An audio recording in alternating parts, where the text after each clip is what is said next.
So tonight's lineup. Tonight at the Active Travel Cafe, we'll have our crowdsourced news to start with, and we're going to keep that a little bit shorter this evening. So if you've got something really important to share, kind of put your hand up. We'll do that in a minute. And tonight we've got two speakers, Rezina Chowdhury, who is a Lambeth Council Cabinet member for Sustainable Lambeth and Clean Air.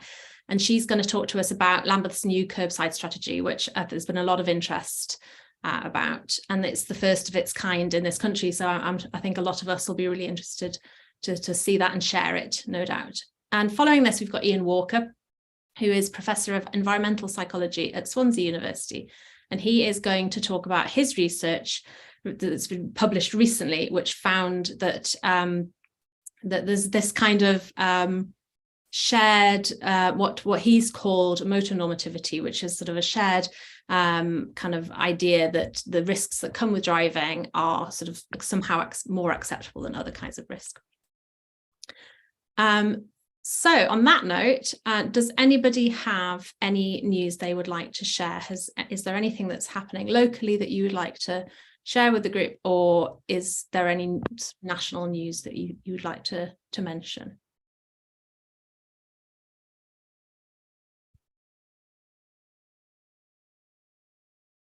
I can't see any hands up. Surely something has happened somewhere this week. Adam, have you got something? As Mike Strong said last week, ATF Tranche 4 stuff is official. Councils are doing so. I don't know what the rules are around ATF Tranche 4 yet. I'm trying to find out if they're still the same as Tranche 3. But there seems to be a focus on. I've seen the Surrey Council announce that there was going to be LCWIP and livable neighbourhoods or low traffic neighbourhoods only. But I don't know if that's true or not. And that's it. That's all I've got at the moment. It's all a quiet week.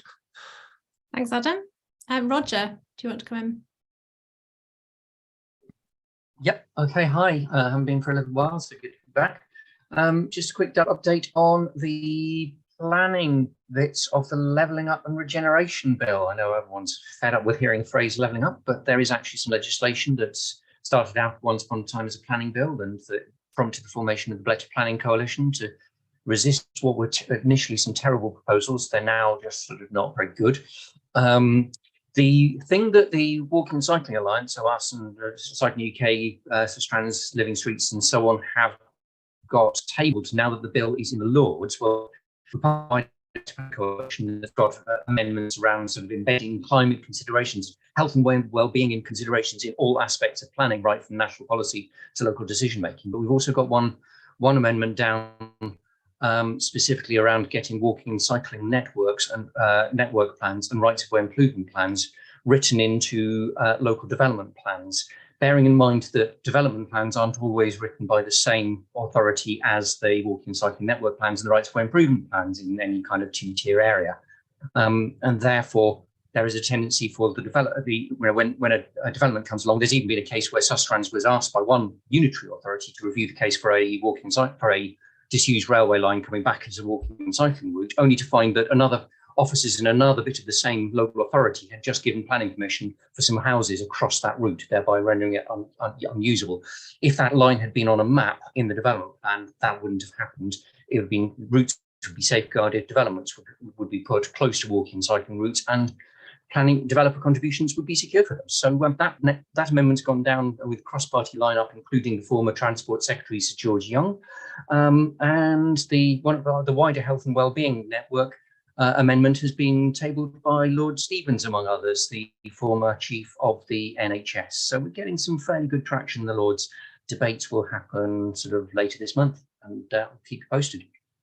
Thanks, Roger. Yeah, that's kind of interesting to know. We have a consultation out here for the Northeast Combined, what is currently the Northeast Combined Authority on active travel. And I think part of the issue often with these things is that it is different people who are responsible for different parts. They're not necessarily very joined up, and therefore the strategies can't do the things that they're supposed to do. Simon, you got something? I've got four very quick things. I'll rattle through them if that's okay. Firstly, levelling up in London, there is a whole bunch of schemes and town centre plans announced, some of which are multi-million pound funding. So this looks increasingly like the government basically bypassing TfL, the mayor, etc., and funding straight into boroughs in London. So that's quite an interesting kind of approach politically. Second is that we're seeing a whole load of boroughs in outer London, particularly kick off about ULEZ, including now one Labour borough, Barking and Dagenham, has essentially said it hasn't formally opposed, but it has misgivings about the ULEZ expansion to all of London. So we're seeing quite a lot of kickback for, again, clean air charging in London, but the mayor is clearly also very determined to move ahead on that. Tower Hamlets, there is the ongoing saga of Mayor Lutfi Rahman and Aspire Party that was elected in May, promising to rip everything out. They are now got another load of consultations to rip everything out. Seems the first lot of consultations weren't quite as overwhelmingly in favour of ripping everything out as they thought they were going to be. This second set of consultations, there are now 5 primary schools in the area. The heads have come out, I think today, publicly, to say enough already, come on, kids, what are you doing? So well worth reading those letters, they're really good. And then finally, there's the curious tale of Kingston funding. So I don't know if anyone noticed this, but Kingston Mini Holland, Kingston Council have been complaining bitterly to campaigners and the community that they're not getting funding from TfL to finish their schemes for some time now. An FOI this week revealed the fact that Kingston had the money, spent the money, didn't deliver the schemes, and now TfL is basically saying, you've had the money, we're not going to give you any more money until you actually deliver the blooming schemes we paid you for. So that's quite an interesting little wrinkle in Kingston that again has some implications that are a bit broader. That's my London stuff. Brilliant, thank you very much. And we'll take Will, and then I think we're going to draw a line under the news there this week. If you've got anything else burning to discuss, please put it into the chat. I'm sure people will want to hear. Will, do you want to? You're muted. Yeah, there was a particularly vicious road justice case reported in the Times in Scotland this morning. It involved a pedestrian, not a cyclist, but it's worth noting. If you look up the case of James McShane, who was a delivery driver for one of the big parcels companies, he reversed his van at 5.5 miles an hour into an 80-year-old. Phone 99, tried to revive her. And it's some time ago, it's May 2020 it happened, but his sentence was absolutely ridiculous. He was banned from driving for 15 months in order to do 250 hours of unpaid work. The family have gone ballistic, and they said it's just unbelievably lenient to the point of making us feel like we don't matter. We always knew a sentence was never going to undo what happened to our mum, but we didn't expect this. This isn't justice. How is it justice to see him walk home, hugging his relatives, and no doubt celebrating his freedom, while we're left feeling like we don't matter, like mum doesn't matter? As I say, if you want to look it up, it's James McShane, and it's a case in Scotland at Dumbarton Sheriff Court. Thanks, Will. That's yeah, there's too many of these cases about, and unfortunately not really anybody paying enough attention to it. So I'm going to hand over to Rezina now to share her screen. Rezina is going to talk to us about the Lambeth Kerbside Strategy. Are you there, Rezina? Are you able to? Yes, I am, and I'm just going to share my screen.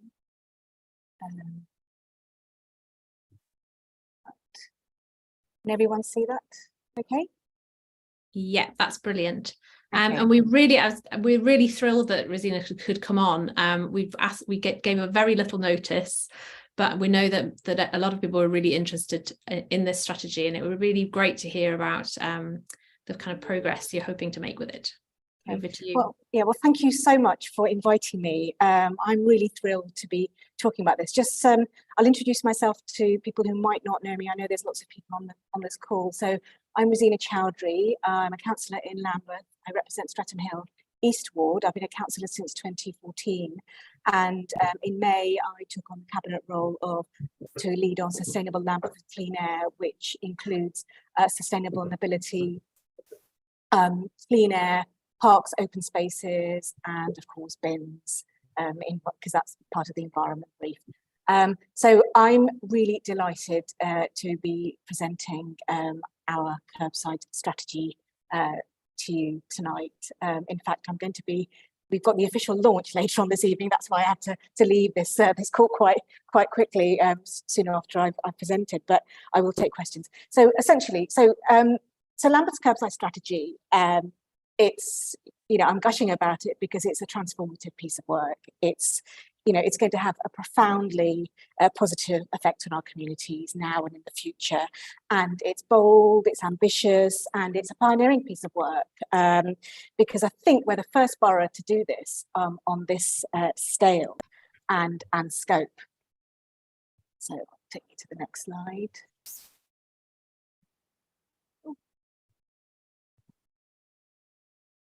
I don't know why it's not moving. You tried just try using the arrows. Oh yeah. Okay, Okay, that's great. Okay. So what is the curbside? The curbside, as we know it today, it's the space where cars are parked. So yeah, we just like have hunks of metal using up the space, and it actually represents one of the largest public assets that we have control over. In Lambeth, it's the space the size of 194 football pitches. And I'm sorry to say that over a period of a very long time, we've accepted that status quo, that curbsides are for cars, and it's crept up on us, and only because we've let it. I don't know about anywhere else in the country, but in Lambeth, if we want children to be able to play out in the street, we have to ask special permission to have play streets where roads are blocked off for a couple of hours on a Sunday, and it just doesn't seem fair. So as my front slide said, it's about kind of rebalancing our priorities. Okay, so the Climate Action Plan. We had a citizens' assembly back in 2020, 2021. And from that, we were told loud and clear by our residents that we should allocate 25% of the curbside space to support resilience to climate change. So this strategy sets out how we're going to achieve this. So, but we're going to achieve this while ensuring that it's fair and equal access. There's community engagement, because it's really important we bring everyone along with us. We ensure economic resilience, and also, not forgetting health and well-being. Public health should be front and centre on this. So, there's loads of other important objectives as well, but those are the four main ones. So let's think about 25% target for the curbside. When you think about it, it's not really particularly inclusive that, for cars to be taking up so much of our curbs in the way that they currently do, especially when you think that, 60% of households in Lambeth don't have access to a car. That's 81,000 households, or 190,000 residents. And we know that private car storage occupies a majority of this space, even though the majority of households don't have a car. And that just screams unfairness. And also it means that it gives us license to be able to say, look, this is unfair, and we want to do something about it. So while the 25% Climate Action Plan target has driven the ambitious scope and scale of the strategy, we're completely focused on practical outcomes, and we want to deliver change that people can actually see, because it's all very well having a vision, but what does it mean for people? So it has to be practical as well. So that's why we're setting out some minimum commitments for every street in Lambeth through our Lambeth Kerbside Basics. So, and these are set out across 4 priorities, which I'll share in a bit. But obviously, we have manifesto commitments as well, so it aligns with that. So just a little bit of a quiz. I have to admit that when I did this presentation was something that I presented to my councillor colleagues just before Christmas. So slightly smaller group than the 90 or so people we've got here. So I don't know how we're going to manage that, but let's give it a go. So there's 539 kilometres of curbside in Lambeth. How much do the 4 uses below occupy? So you've got single yellow lines, double yellow lines, resident permit and pay and display bays, and uncontrolled parking, which is free. Happy for you to stick it in the chat or call out, however you want to do it. Oh, I can see some chat. Okay, 3, everyone's saying, oh, number 3, okay. Yeah, you're right. That's what it is. It's 94%. Well done, everybody. You see my slides already? Okay, so next slide. I can't move. Oh yeah. So what should we do? What should we do about it? So this is another question that we asked our officers in Lambeth, and from all the different departments. And these are some of the things they said.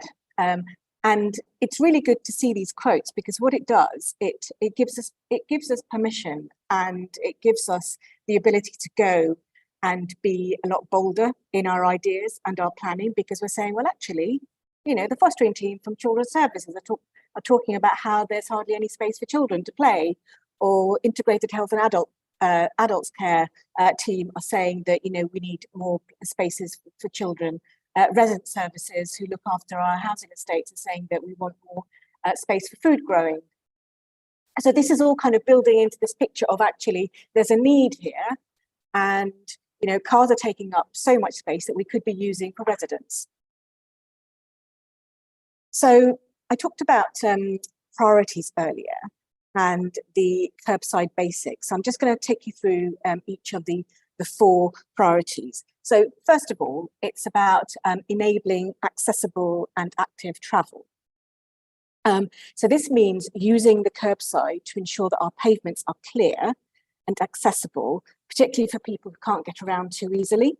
So this includes minimum commitments for cycle parking and shared bikes and high quality walking networks. So an example would be, so curbside basic would be committing to all households being within 50 metres of free cycle parking. Another would be street trees, wheelie bins and crossovers aren't a barrier to everyday accessible walking and wheeling. So we can actually, instead of like putting trees on narrow pavements, we can actually build them out into the curbside.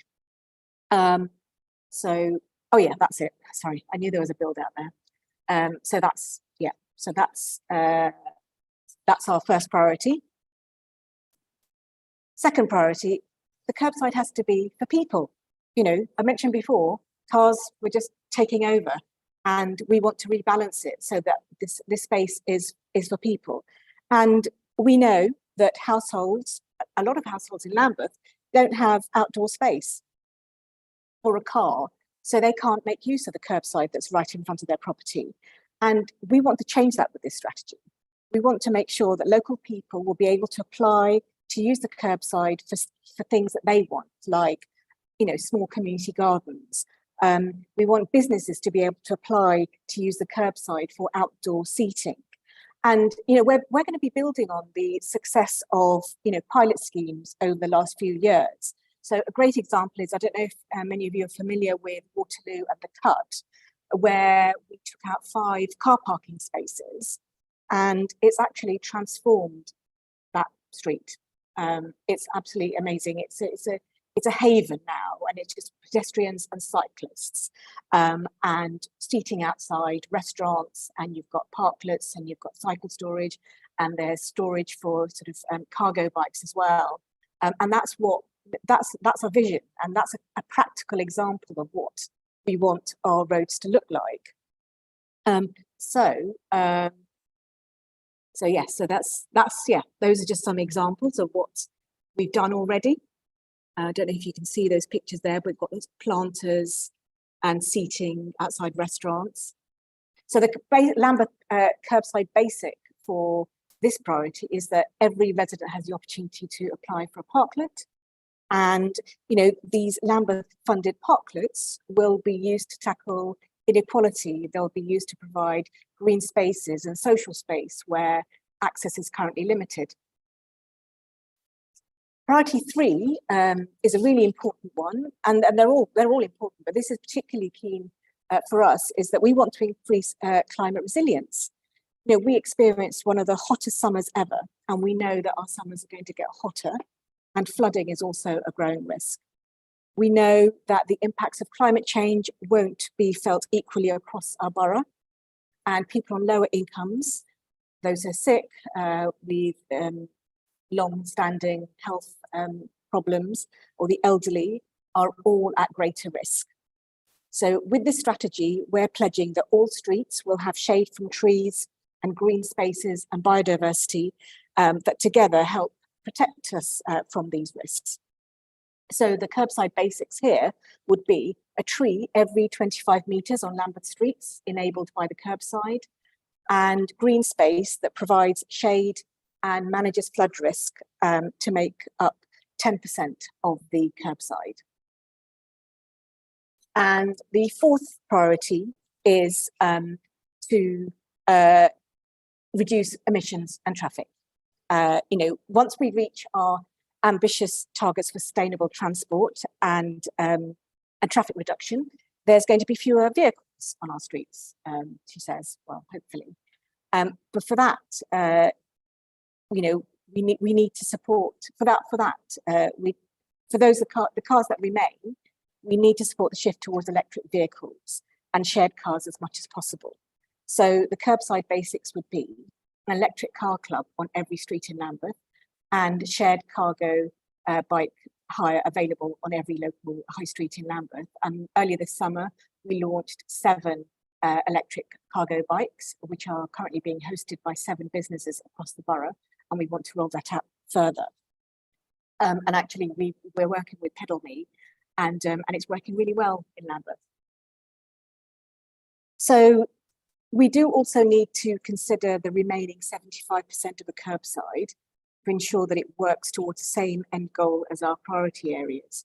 So in practice, this means that we're going to regulate parking borough-wide, and we set fair and proportionate fees and charges, which are informed by the impact of car use in terms of emissions, pollutants, and vehicle size. So parking charges are going to be linked to impact on air quality, not just CO2. And parking charges will be linked to how much space a vehicle takes up. And that's how we're going to incentivise change. And that, I think, is the end of my presentation. Thanks. That was brilliant. Yeah, and really ambitious. I'm sure people have got lots of questions. I'm going to come in with one first. I wondered how, I really liked that you'd gone and asked, officers from across the council, because ordinarily I don't know how much that happens in other places. And that's so important to get that kind of buy-in and that understanding about, how you can use that space positively. But I wondered how it will affect your parking revenue. Was that a very hard sell? Can you make up for it through increasing charges in other places? Just that, I guess that's for many authorities, that would be, in addition to many people perhaps not liking it, that would be the other kind of challenge around parking. Yeah, so I'm glad you asked me that question, because we are actually increasing our parking charges for permit parking and CPZs, and we're actually looking at borough-wide CPZs as well. So that's one aspect of it. Other ways we're looking at it is we want to work closely with the e-bike providers. Currently, there's no regulation, there's no control, and they're just being dumped everywhere. We want to work closely with them. So the curbside strategy will allow us to hire out space for them to make sure their bikes adopt properly. And similarly with, we'll be working with the electric car hire clubs as well, getting them to pay for to hire out curb space, putting in charging points. So there are, lots of ways that we're thinking of using that, of generating that income, but it's got to be fair. We don't want to punish people, but at the same time, we are thinking about those who don't have a car, and it just makes it so much easier for us in Lambeth because so many of our residents don't have a car. So it's an easier sell for us to be able to do that. And also we have a lot of free parking, which we shouldn't really have in a London borough. Yeah, and I think, yeah, definitely being able to sort of have a strategy for, like, how you think about parking. I mean, I think it's something that always has to be a first step, doesn't it, when you're thinking about reallocating road space. I've got a few hands up, and then I can see there's a couple of questions in the chat, so I'll kind of dip between them. Adam, do you have a question? Yeah, a couple of things. Have you considered, from an environmental point of view, looking at the weight of cars as well, not just as a costing mechanism? Secondly, TRO, I'm assuming you have to do a lot of TROs to basically allow this sort of change of use to the street. Is there any work on making that simpler and cheaper in that space? Yeah, that's it really. I think that's the only one I can think of at the moment. Shall I answer that one, or do you want to do it in threes? Or yeah, but just take them one at a time, I think. Okay, all right. And if you get loads and loads of questions, we won't run to them up. Yeah. Okay, I'm really glad you asked me about weight of cars, Adam, because that is on my mind. That is what I want to do. And I'm also on the executive committee of the Transport Environment Committee of London Councils, and that's something that we're looking at. So my counterpart in Southwark, we're going to be working together to do that, because what we want to do, because at the moment it is possible, but the data costs money to look at that. So that's something that we are considering, but I don't know how far down the line that is, but that's something. On the TROs and the I think that's an officer question, which I'm not sure if I'll be able to answer. I can take that away if you want to email me that. I'll be able to do that. I'm sure there's something they're looking at in how to make it easier for people. So, and the whole point of having this curbside strategy is that we want to put in place processes that make it easier for people to apply. We don't want to make it hard. In the past, people have put in parklets, and we've been minded to accept them, but then someone else has come along and said, we don't want that parklet there. And we've had no kind of strategy to say, or policy to say, yes, we want parklets. So this actually allows us to say, yes, you can have a parklet, and this is how you apply for it.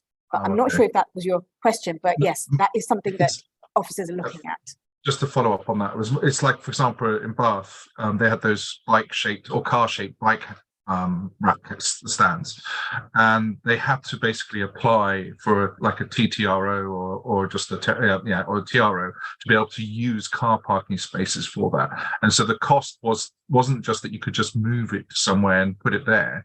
You actually had to have this whole legal framework and paperwork in place so you could actually reuse a car parking space in a different way other than to store a private car.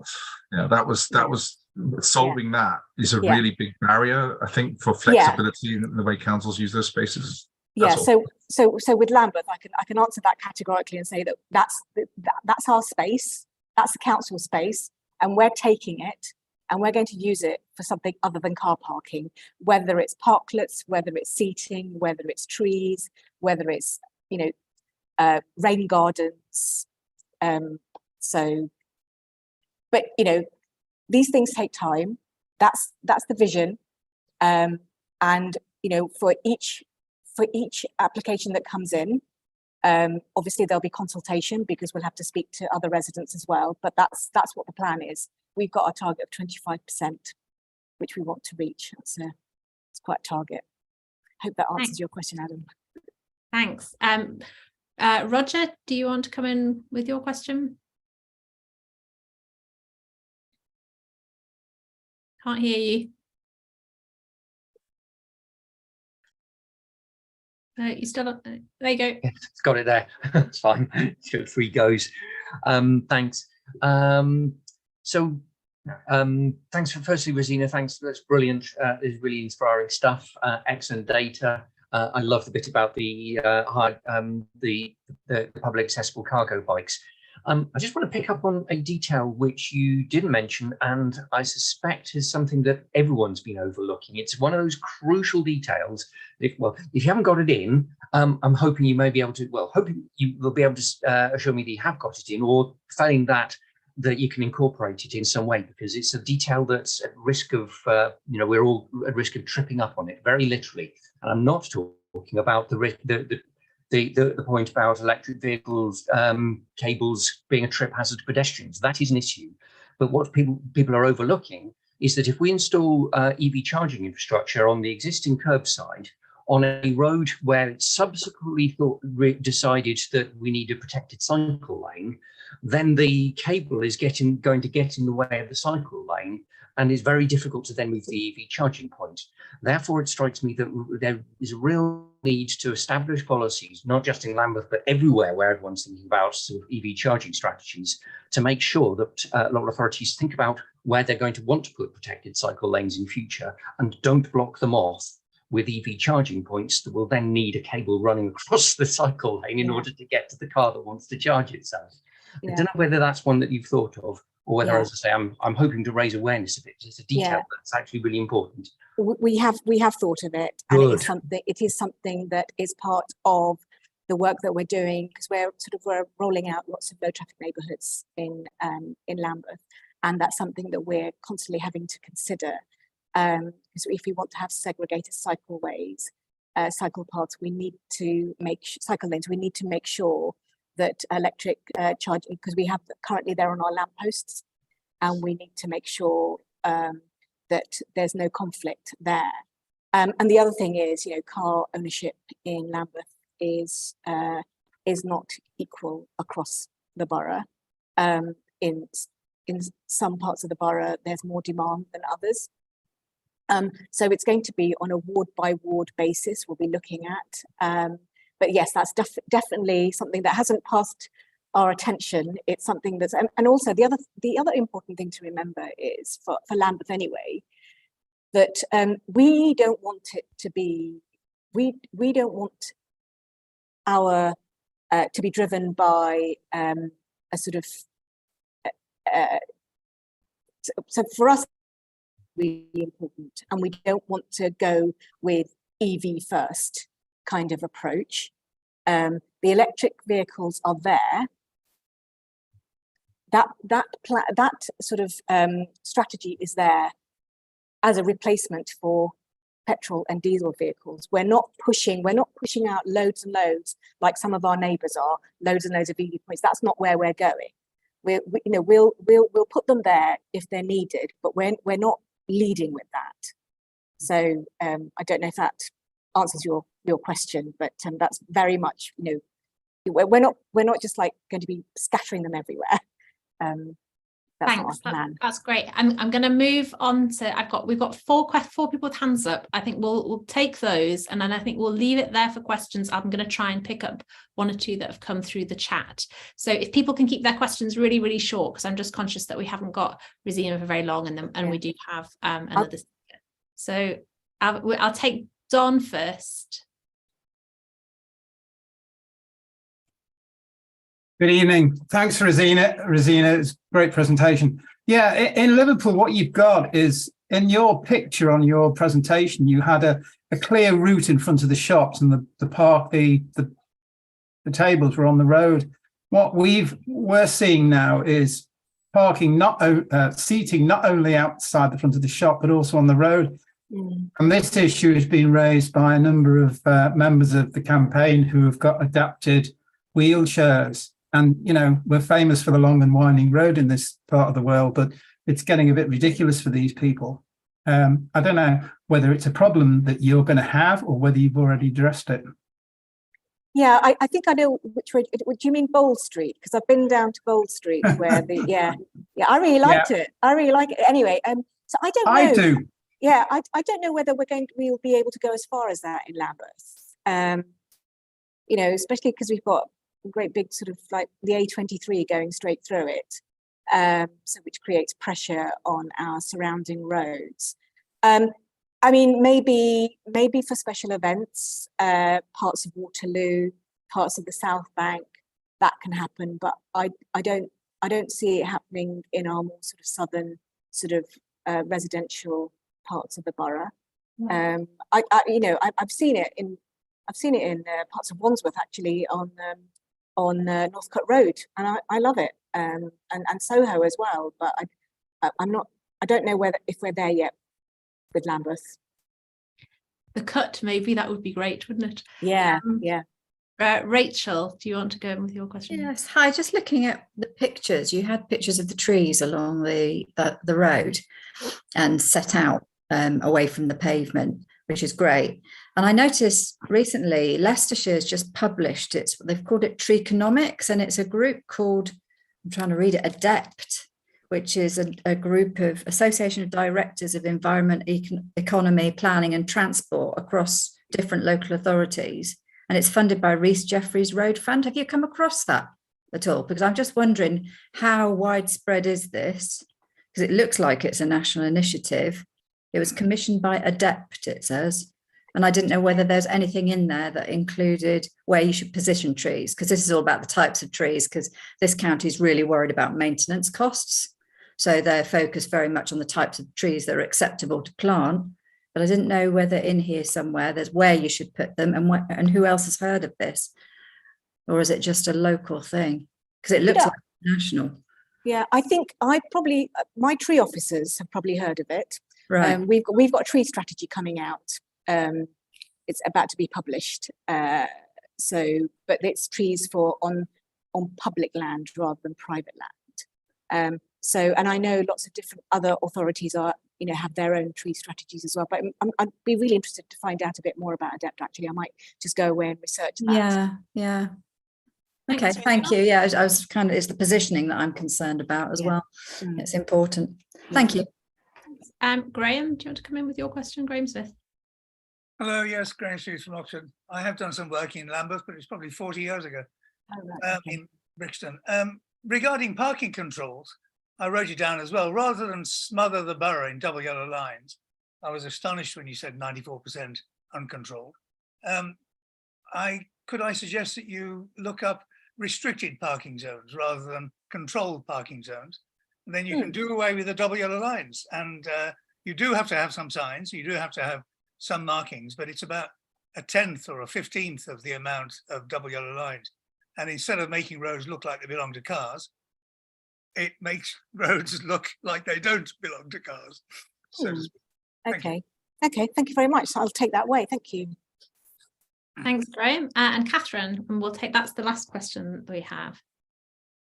Great, thank you. Oh, that was just so fantastic, so inspiring. I just wanted to ask you, did you build the coalition first with your fellow councillors and then go to your officers? Interesting question.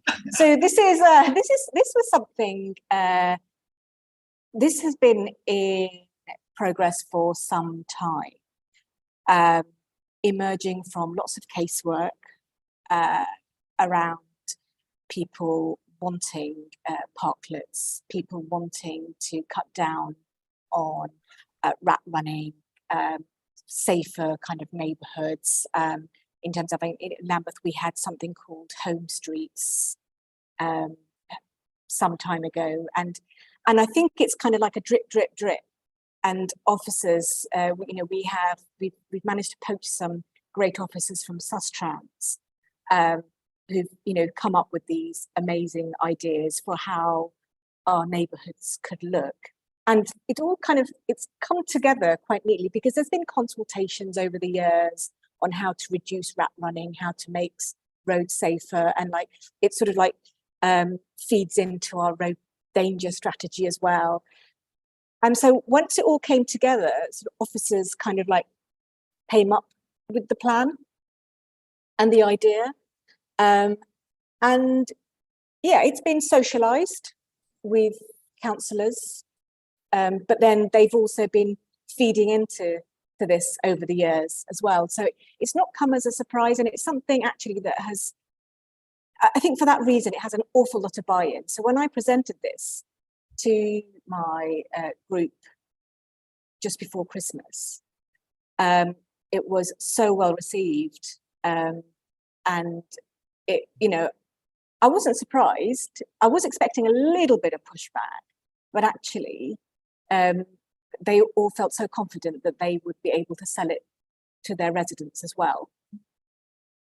So I don't know if that answered your question, but I mean, yeah. I mean, I think that I've been working in Haringey, and whenever we suggest taking up parking spaces, the officers all go pale and say, "Oh no, the councillors will never buy that," and it just feels like that work hasn't kind of quite reached a critical point yet. Yeah, I don't know. Ask the councillors, because I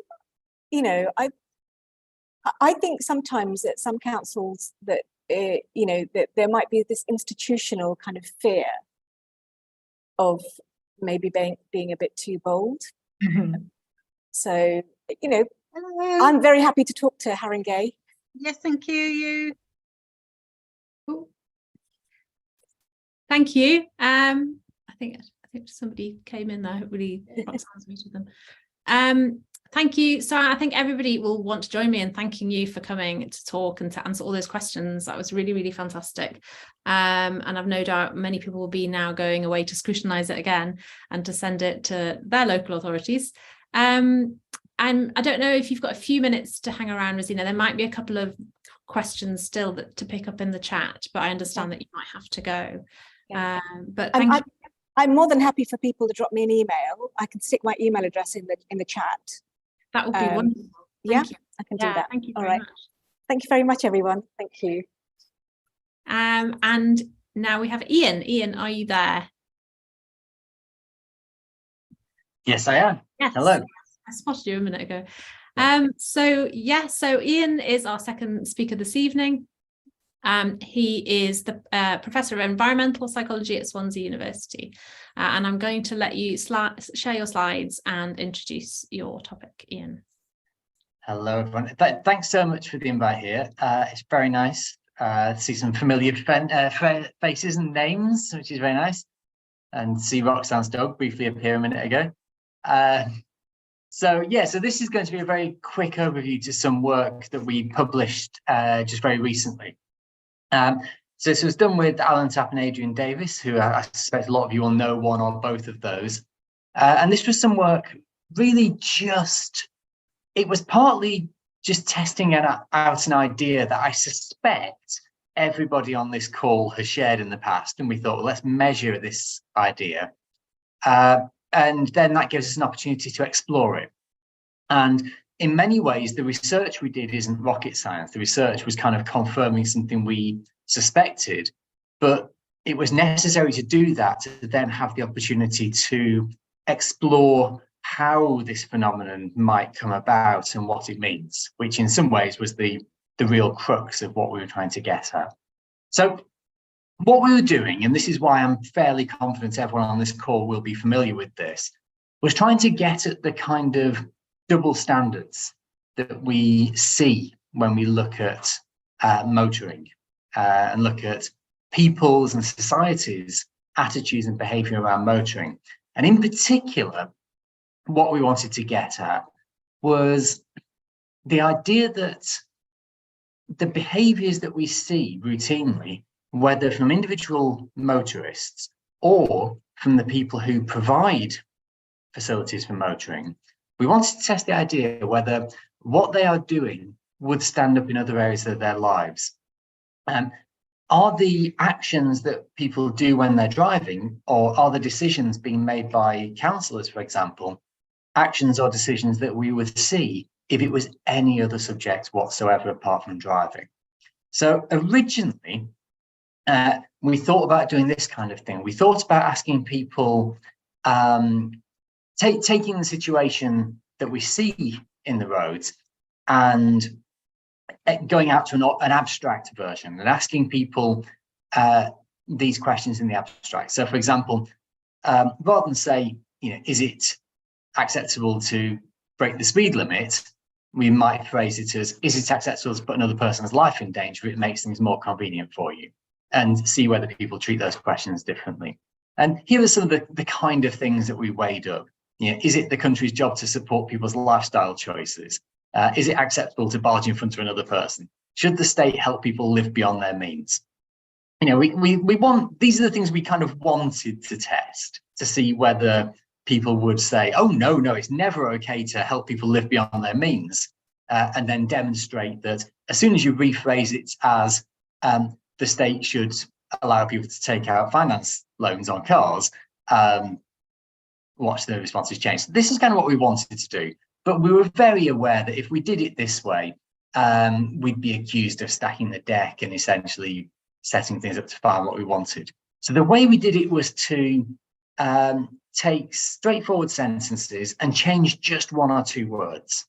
And critically, we did it by just changing nouns for nouns, changing verbs for verbs.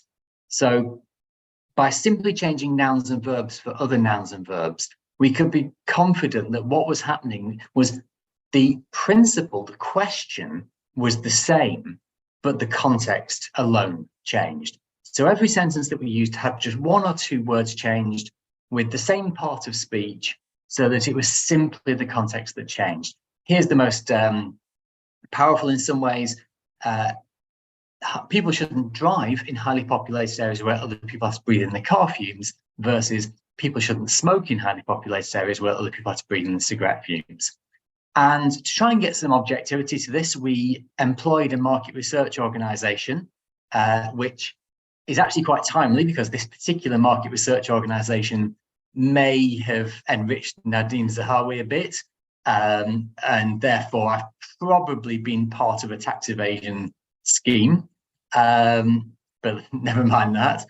And they sampled over 2,000 people around the country, a representative sample around the UK, and people randomly got set A or set B of the questions. So you either got a set of questions about driving, or you got the parallel set of questions that were about other situations. And you didn't know that we were doing this. You just got one or the other. And I'll quickly blast through the answers we got. The main thing being to notice how different some of these responses are.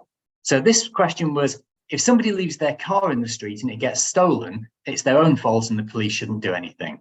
Versus if somebody leaves their belongings in the street and they get stolen, it's their own fault for leaving them there and the police shouldn't do anything. And you see, if you leave your car in the street, almost everybody thinks the police, and if your car gets stolen, this is very, very serious and the police should be all over it. If your belongings get stolen, that's kind of your own fault. Doesn't make sense, not defensible. The car is a belonging, but it gets special treatment. This is the only question out of the ones we did that didn't show the pattern. So it's okay for a delivery driver to cut a few corners with health and safety to make a profit, versus it's okay for a chef to cut a few corners with health and safety to make a profit. And actually that didn't show any difference, which is very interesting. Risk is a natural part of driving, and anybody doing it should accept the risk.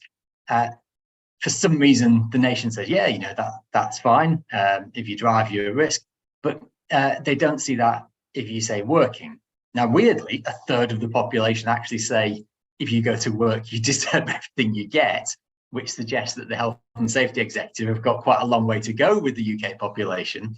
But again, driving versus working is treated differently, even though we know for millions of people, driving is working.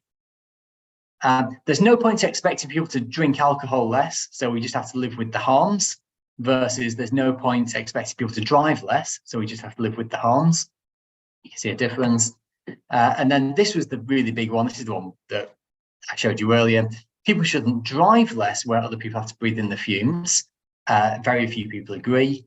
People shouldn't smoke where other people have to breathe in the fumes, and 3/4 of the population clearly agree. So we've won the war on smoking, but we've got a hell of a long way to go on driving, even though it's the same thing.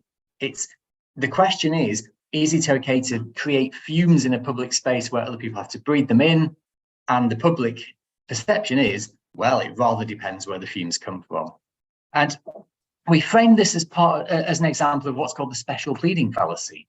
Special pleading being where certain cases, certain situations just unconsciously, automatically get a bit of a free ride in discourse. There's no explanation for it. There's no justification for it. It's just something that people intrinsically do.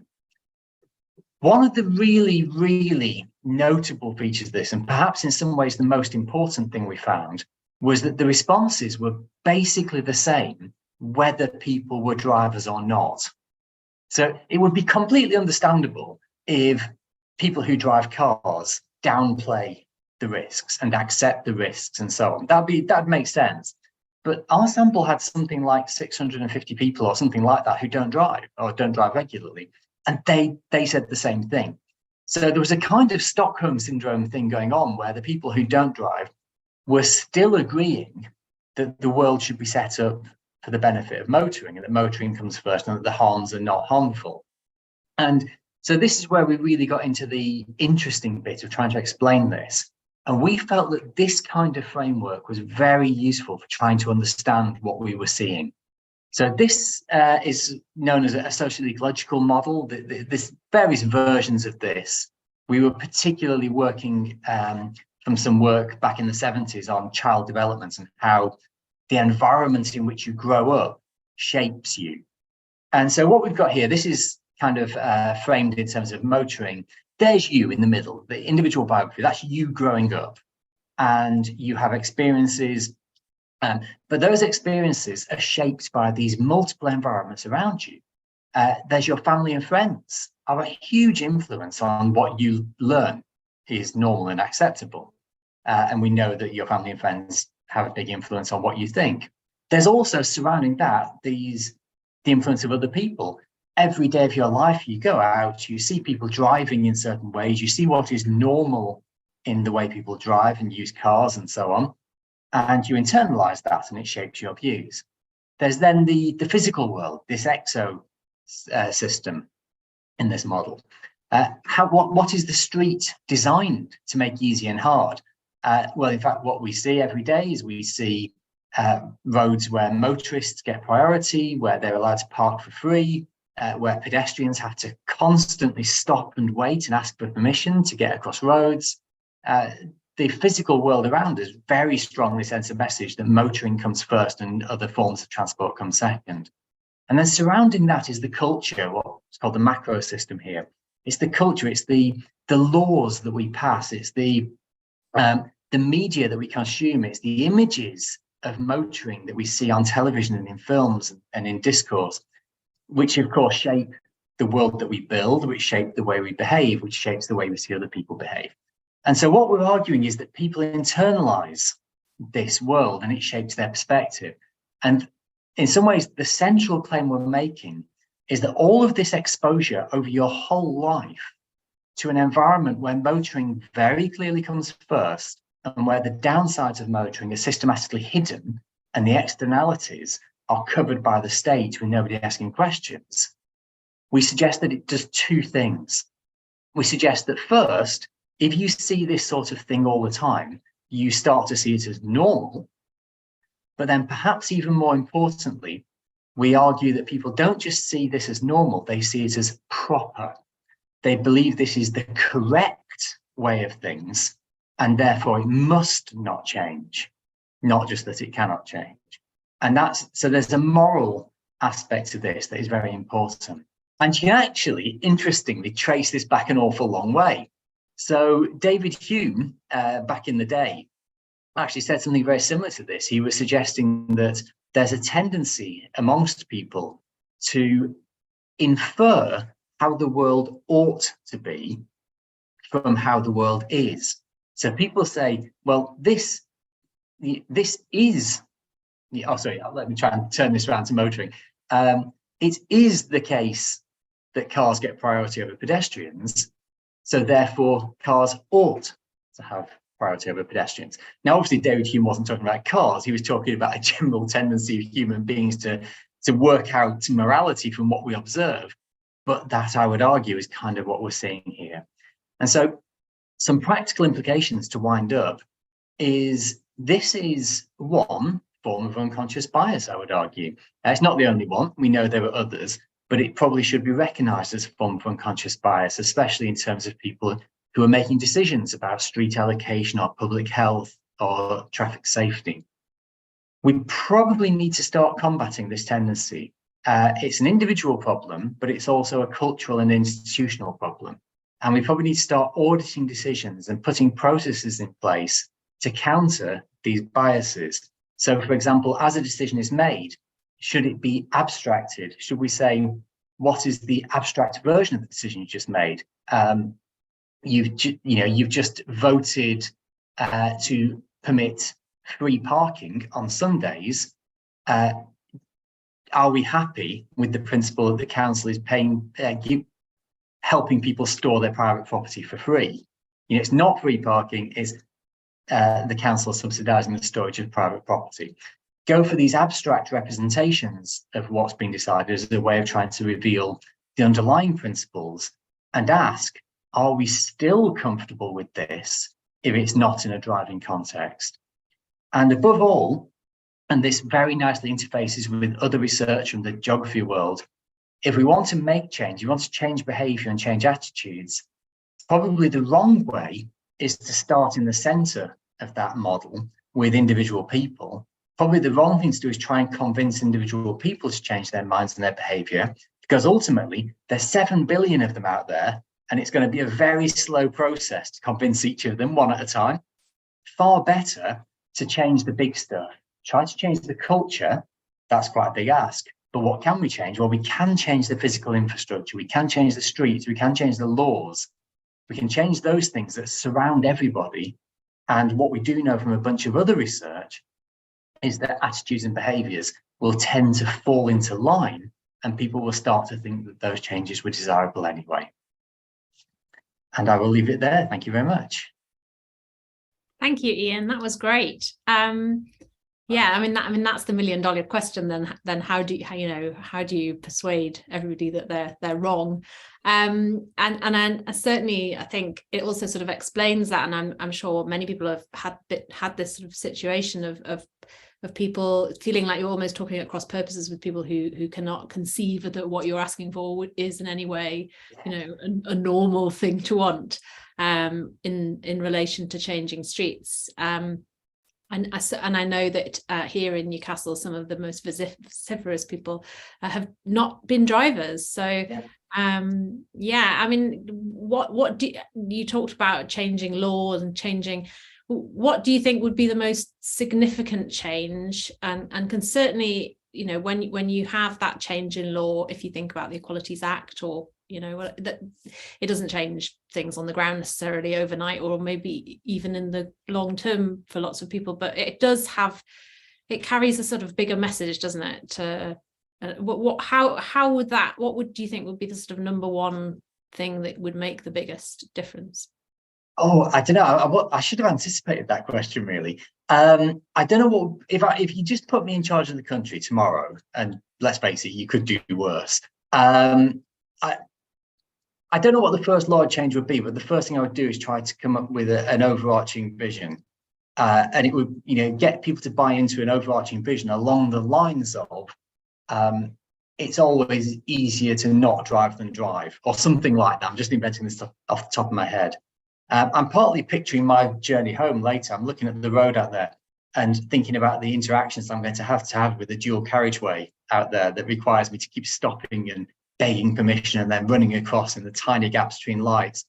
And so, in terms of the built environment, there's so much we could do quickly if we wanted to in the built environment. Pelican crossings should all respond instantly to pedestrian requests. There should be no waiting periods. Crossing to an island in the middle of the road should never, ever be a destination. And there should never be a crossing that takes you to the middle of the road and leaves you there.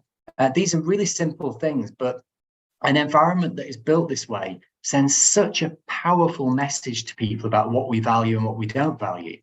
And we don't realise the extent to which the way we build and operate our streets is screaming at people about what we value and don't value. Yeah, absolutely. I'm going to take questions. I can see, Robert, you've got your hand up. If anyone else has a question for Ian, please put a hand up or put it into the chat for us.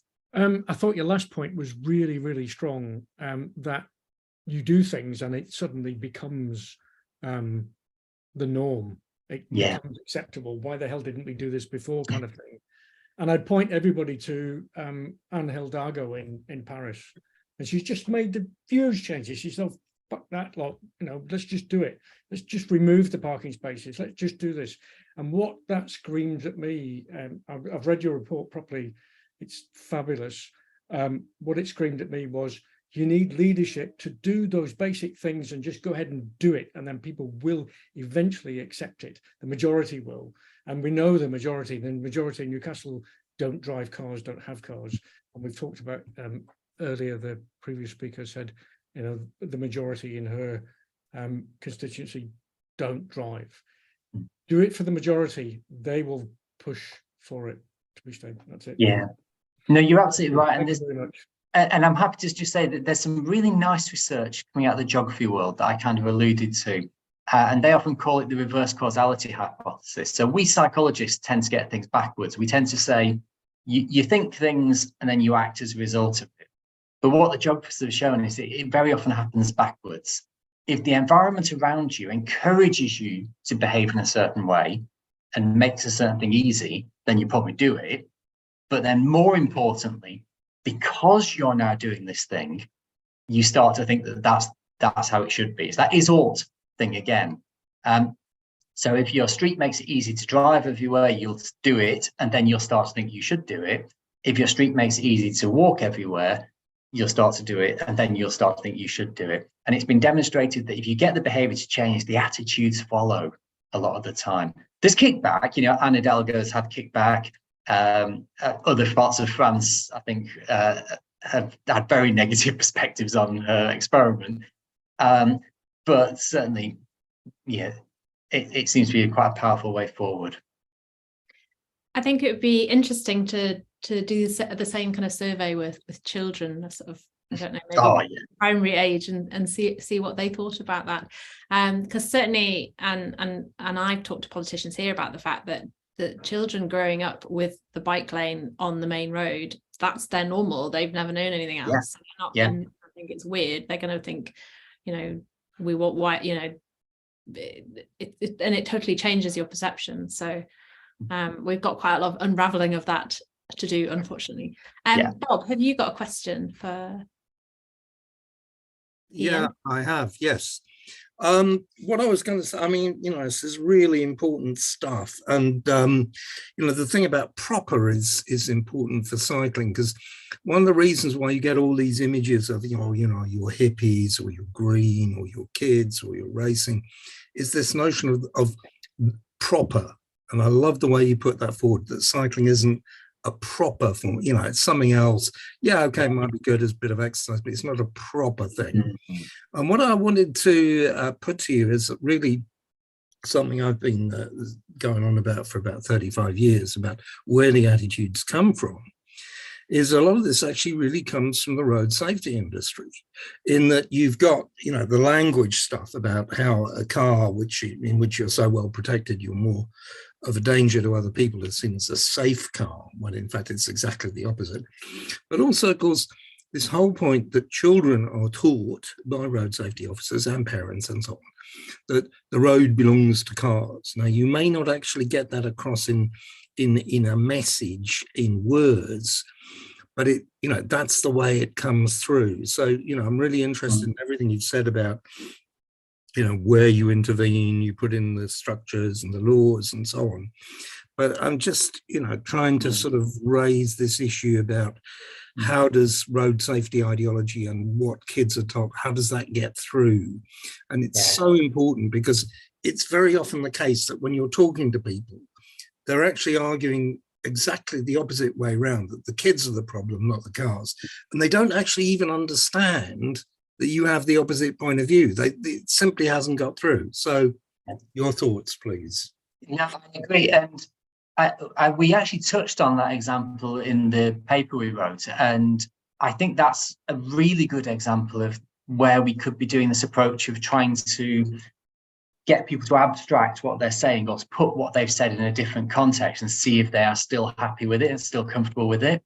So, for example, if, we take, and it's still on the website because I checked recently, the DFT's Be Bright, Be Seen campaign, telling small children that it's their duty to cover themselves in yellow stuff because if someone drives into them, then they didn't put enough high vis on. let's abstract that. Let's put that in a different context. Would you be comfortable saying to children, in general, it is your responsibility to protect yourself from an adult who might harm you? Now, can you imagine saying that in other contexts of a child's life? Adults are going to harm you, and it's your fault if that happens because you didn't take enough action. I don't think we would be comfortable saying that to a child in any other context. And yet it gets the free ride in the traffic context, which is exactly the kind of situation we're talking about. Thanks, Bob, for that. I can see one question in the chat, so I'm going to ask that, and then I'm going to ask Roxanne to come in with the last question, and then we're going to finish after that. So Steve says, oh, I've lost him now because it's moved. Roxanne, you go in with yours first and I'll find it again. Yeah, sorry, Sally, I missed that question for you. Ian, I'm wondering about the implications or the benefits of your research when it comes to campaigning, or in particular responding to consultations. So if we see a consultation with maybe majority in opposition to our active travel scheme, could we really challenge councillors and decision makers to say, well, you need to consider the unconscious bias or the factors that you've mentioned in your research? I guess I put that to the chat as well. How do other campaigners think this could help us get change? Yeah, I think it needs to be tried, but I really think there's something in this trying to make people understand what they're really saying, because in an environment where motoring comes first and the interests of motorists don't get questioned, people don't necessarily appreciate what they are truly saying.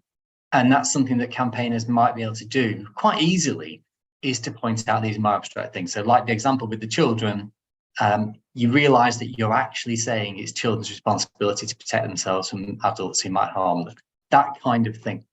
And with, say, parking, parking's an interesting one. I've always said, or cars in general, I've always said, I can give a left-wing argument for getting rid of cars, and I can give you a right-wing argument for getting rid of cars.